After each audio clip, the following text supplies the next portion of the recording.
bien, hoy ponemos en destaque nuevamente esto que tiene que ver con el ciberbullying y con el bullying que se está registrando desde hace un buen tiempo y con mayor promoción y difusión en los colegios, ya sean públicos o privados.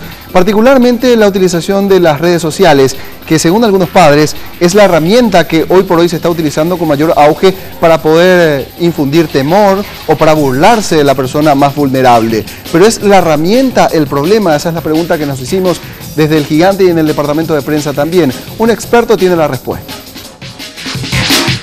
El bullying propiamente dicho no es algo nuevo en la población adolescente y juvenil. Lo nuevo es que en la actualidad se conjuga con la era digital. Esto logra que los hechos de violencia entre los niños, adolescentes y jóvenes adquieran un estado público y que la agresión perdure en el tiempo y en el espacio digital.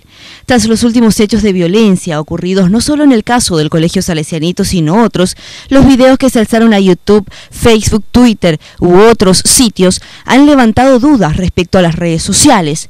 Pero ¿qué son realmente las redes sociales? ¿Son las culpables de este comportamiento? No deberíamos disculpar a una herramienta, porque con una herramienta podemos hacer maravillas.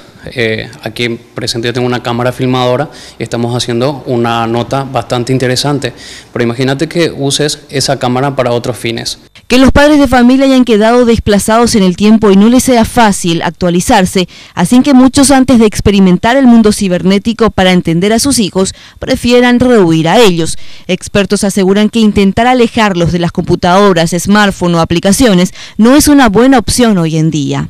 Nosotros muchas veces tenemos temor de lo que desconocemos y directamente evadimos aquello que desconocemos. Ese es el principal error, porque nosotros somos papás 24 horas al día, somos papás con o sin el uso de las nuevas tecnologías y si se sobredimensiona. Mientras los padres de familia deban de poner más interés en el comportamiento online de sus hijos, la sociedad, según este profesional, debe concientizarse y luchar contra la violencia en los colegios. Aquellos que se interesen en conocer más sobre este tema o deseen tener una opinión de profesionales, en Paraguay existen varias fundaciones que trabajan sobre este punto. Uno de ellos es la Fundación Protección Online. Yo ya me uní a la campaña contra el bullying. ¿Y vos? Desde el rol que te toque cumplir te invitamos a que marques la diferencia. Elida Ramírez, Red Guaraní.